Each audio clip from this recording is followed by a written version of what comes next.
इस आपातकालीन मीटिंग में आने के लिए धन्यवाद। हमने हाल ही में अंतरिक्ष में एक बहुत बड़ी खोज की है जिसका हम इंसानों की जिंदगी पर बहुत गहरा असर पड़ेगा। आप सब विशेषज्ञ हैं, आप अपने विचार यहाँ पर रखिए। अब विश्व सुरक्षा परिषद के डायरेक्टर कार्ल आप सबके सामने अपनी बात रखेंगे। आप सब जानते हैं कि हाल ही में पृथ्वी के हर हिस्से में एक शक्तिशाली तरंग को महसूस किया गया।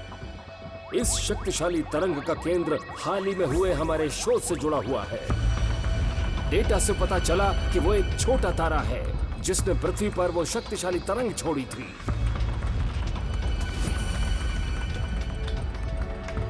ये क्या है? क्या ये पीरियोडिकल पल्सेस छोड़ सकता है? इतना छोटा तारा इतनी जबरदस्त तरंग छोड़ सकता है? मुझे तो नहीं लगता। तकरीबन 1 महीना पहले हमने सौर मंडल के बाहर एक बहुत ही अनोखा तारा खोजा था। हमने इसे नाम दिया है पामो। कितना अजीब तारा है, मैंने इसके जैसा पहले कभी नहीं देखा। इसके बाहर की तरफ मीटियोराइट्स हैं। इस वक्त जो डेटा हमारे पास है उससे पता चलता है कि पामो एक तश्तरी जैसा है जिसका व्यास 5 किलोमीटर और ऊंचाई 3 किलोमीटर है। अभी तक हमें पता चला है कि इसकी 3 परतें हैं। पहले वाली परत मीटियोराइट्स यानी उल्कापिंड है। बीच की परत में अधिक ऊर्जा वाले कण हैं। लेकिन तीसरी परत और अंदरूनी संरचना के बारे में कुछ नहीं पता। ये कोई बाहरी दुनिया का जासूसी विमान हो सकता है। हमने इसकी अधिक जानकारी के लिए डीएससी भेजा था, लेकिन पामो की तरंगों ने उसे तबाह कर दिया। क्या कहा एक विमान? तो क्या ये माना जाए कि पामो पर एक अलग दुनिया बसी हुई है? हैरानी की बात है, इसके ताकतवर कणों से डीएससी तबाह हो गया। डायरेक्टर कार्ल, तो जापानीज एयरक्राफ्ट का एक्सीडेंट शायद इसी पल्स वेव की वजह से हुआ होगा। स्टॉकहोम एयरपोर्ट और स्टॉक एक्सचेंज में जो हुआ उसकी वजह भी पामो की पल्स वेव होगी। कुल मिलाकर हम ये कह सकते हैं कि ये सब पामो की छोड़ी हुई तरंगों के कारण हुआ है। अब ये बृहस्पति के पास से पृथ्वी की तरफ आ रहा है और अपनी रफ्तार से ये 40 दिन में पृथ्वी पर पहुंच जाएगा। 40 दिन? क्या स्पीड है! आखिर ये चलता किससे है? ये पामो की कुछ प्रमुख जानकारी है आप सब लोगों के लिए।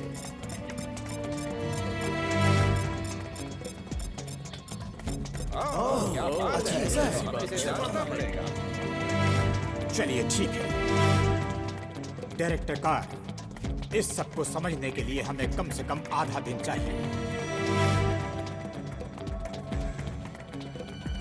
क्या अभी हम मीटिंग रोक दें?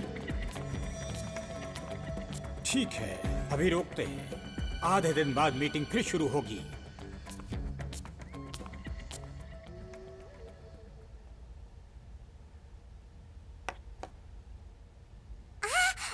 मॉम, देखिए अंकल केविन टीवी पर है। क्या हुआ बेटा, इतने खुश क्यों हो रहे हो? देखिए मॉम, देखिए देखिए, मुझे भी जाना है अंकल केविन के पास। मुझे भी सुपरमैन बनना है। मैं उनसे कहूँगा कि मुझे भी सुपरमैन बना दे। मॉम मॉम चलिए ना।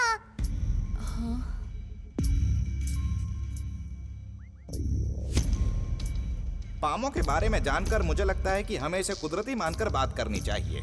वैसे भी अंतरिक्ष में बिना कुदरती तारा होने के चांसेस बहुत कम हैं।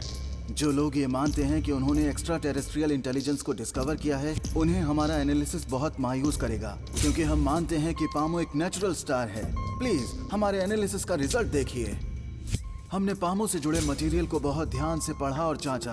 पामो के यूनिक फिनोमिना जैसे कि periodic pulses, flight course, high energy particle cloud वगैरह।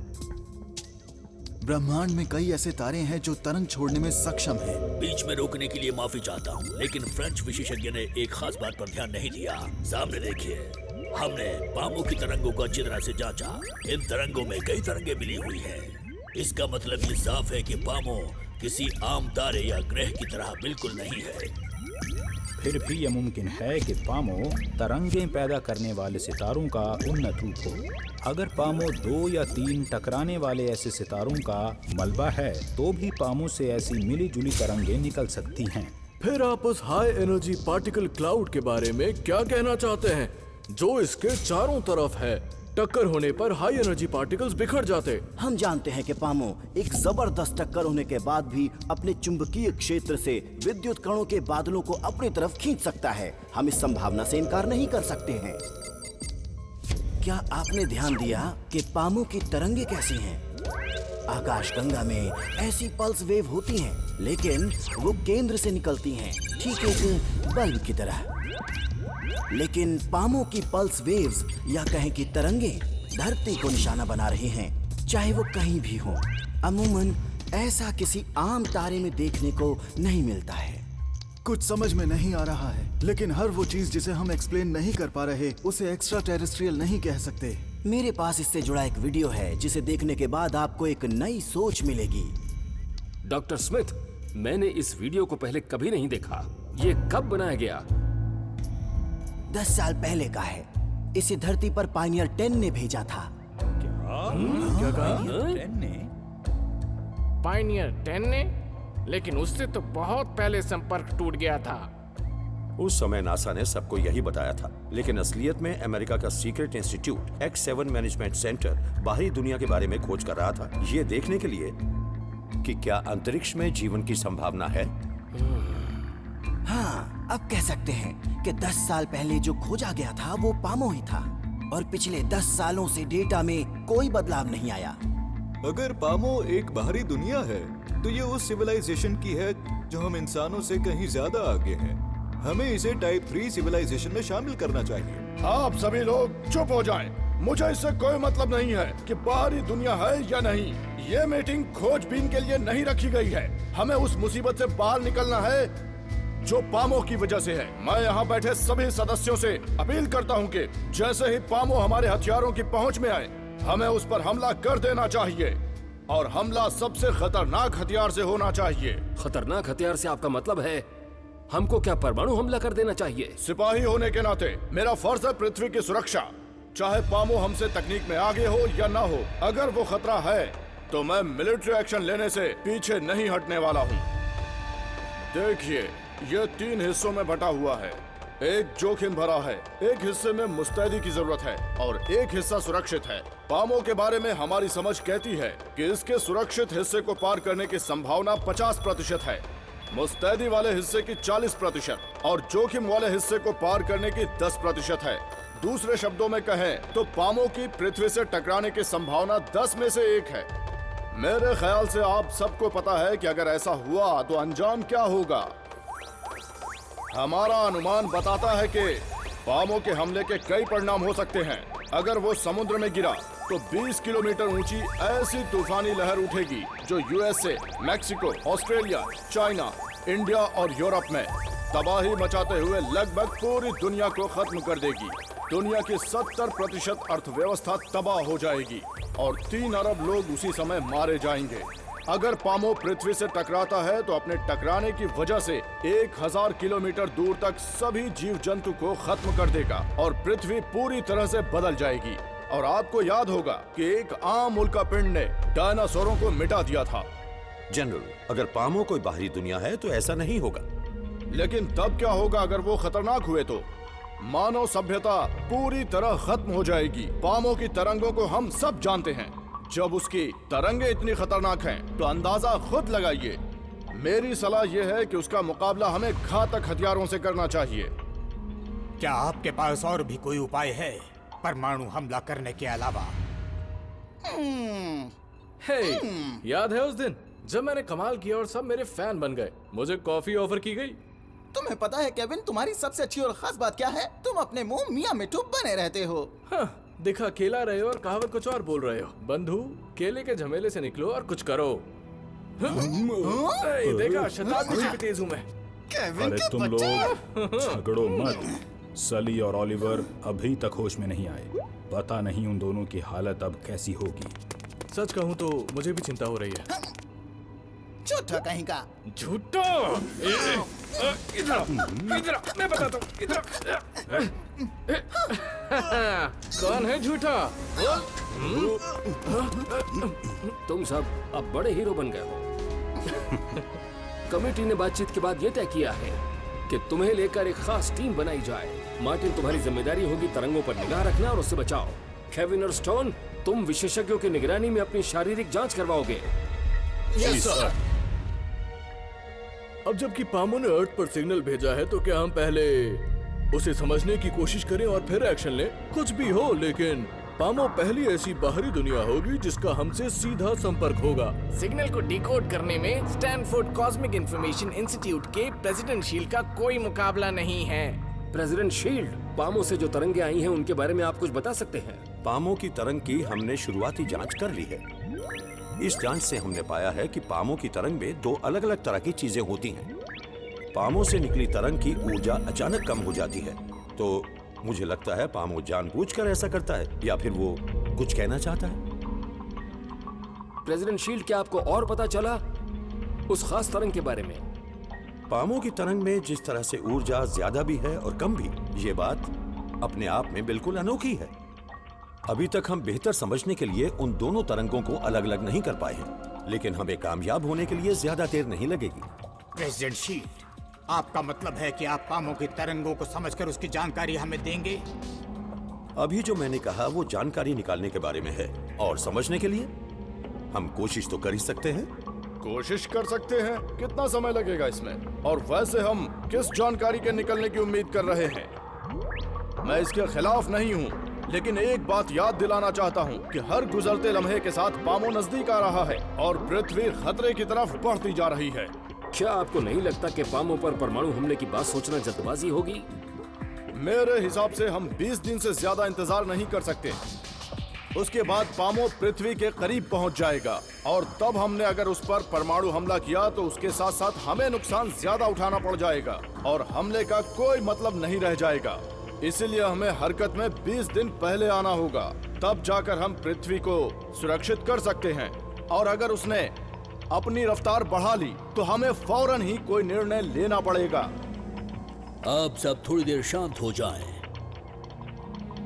प्रेसिडेंट शील्ड, क्या आप पामो की तरंगों के बारे में 20 दिन से पहले जान सकते हैं? क्या आप ये कर सकते हैं? अगर मुझे पूरा साथ मिले तो मैं कामयाब हो सकता हूँ। अगर ऐसा है तो जनरल स्मिथ, आप परमाणु हमले की पूरी तैयारी कर लीजिए। अगर 20 दिन के अंदर प्रेसिडेंट शील्ड को कामयाबी नहीं मिली तो हम हमला कर देंगे पामो पर। मेरा एक सवाल है, पामो ऐसी तरंगे भेजता रहा तो इस हालत में हम क्या करेंगे? सतर्कता उपकरणों की वजह से ये काम आसान होना चाहिए। अंतर्राष्ट्रीय अंतरिक्ष समिति के पृथ्वी की कक्षा के आसपास 24 नए तरह के उपग्रह हैं। उच्च ऊर्जा चुंबकीय क्षेत्र वाले ये उपग्रह पहले सतह के मौसम की जानकारी के लिए इस्तेमाल होते थे। अगर हम कनेक्शन के लिए उपग्रह की दिशा को ठीक कर दें तो हम एक बहुत बड़ी चुंबकीय नियंत्रण ढाल बनाने में कामयाबी हासिल कर सकते हैं। लेकिन उसके रखरखाव में हमारी बहुत ज्यादा ऊर्जा खर्च होती है। हम उसे ज्यादा समय इस्तेमाल नहीं कर पाएंगे। चुंबकीय ढाल का फायदा तब है जब हम उसे दूसरे उपायों के साथ इस्तेमाल करें।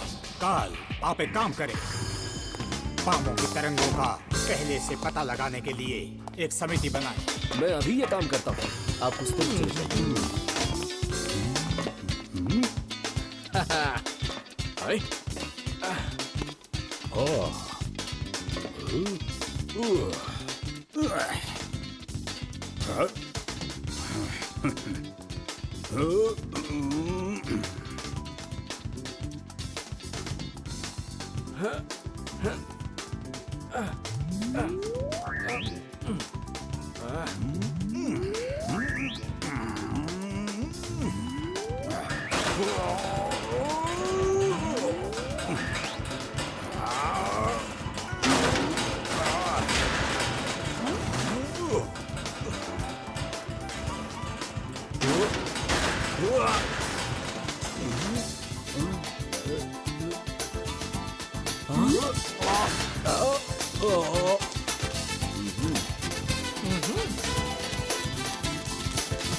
लगता है यहाँ पर कुछ नहीं बचा।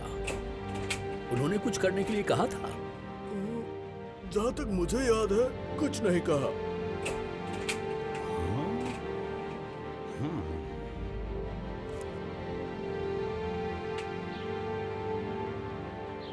किस्मत साथ दे रही है हमारा।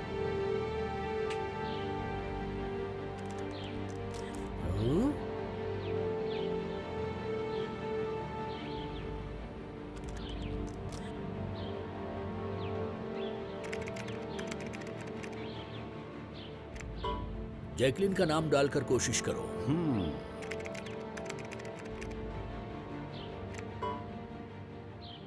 लगता है हमें कुछ और डालना पड़ेगा। हाँ, लिंडा। हाँ, लिंडा का नाम डालो।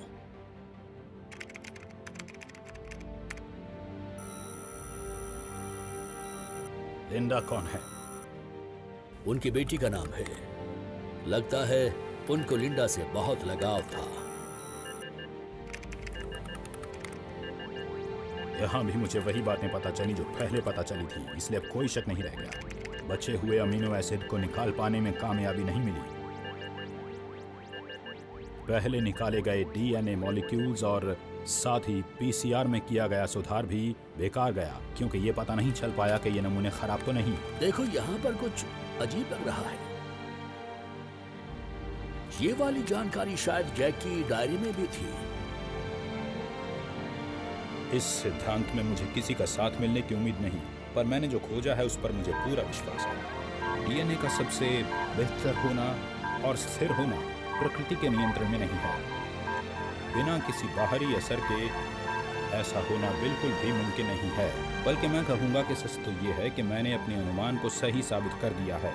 ये चीज़ बिल्कुल स्थिर है और इसी तरीके से ये अपने आप को जिंदा रखे हुए है। और जहाँ तक इस लेख की बात है, मैं आपसे यही कहूँगा कि हम लोग इसकी सच्चाई को बिल्कुल भी नज़रअंदाज नहीं कर सकते, जो मेरी उम्मीद से कहीं ज़्यादा है। वक्त बीतने के साथ चीजें मुश्किल होती जा रही हैं डॉक्टर। लगता है जैकलिन को दूसरा संबंध साबित कर रहे हैं, सटीक जीन्स और खास समूह के बीच का संबंध। और ये जो अब आप देख रहे हैं, ये जीव विज्ञान का मामला नहीं है। हाँ, ये वाकई बहुत अजीब बात है।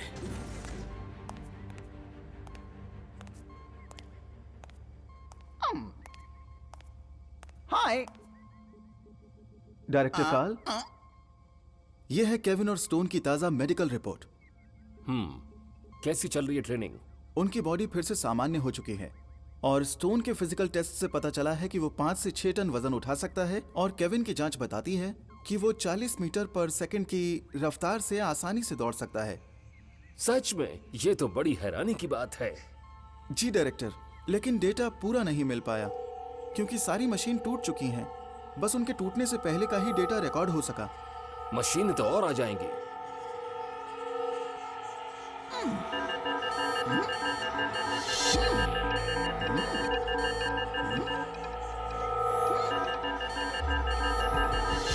हाँ?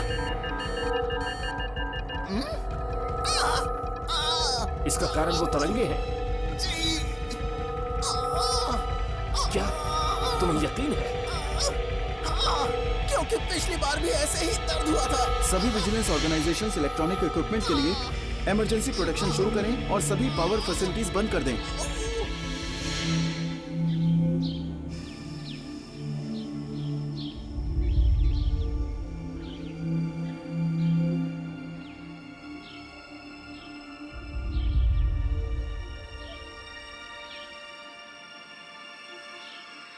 क्या आपको याद है कि डॉक्टर लिन ने इस बारे में क्या कहा था? जरा सोच लूं। वो एक लोकल केमिकल फैक्ट्री में गए थे। जब वापस आए तो वो खुश थे, लेकिन खुश क्यों थे ये बात मुझे याद नहीं आ रही है। केमिकल की फैक्ट्री?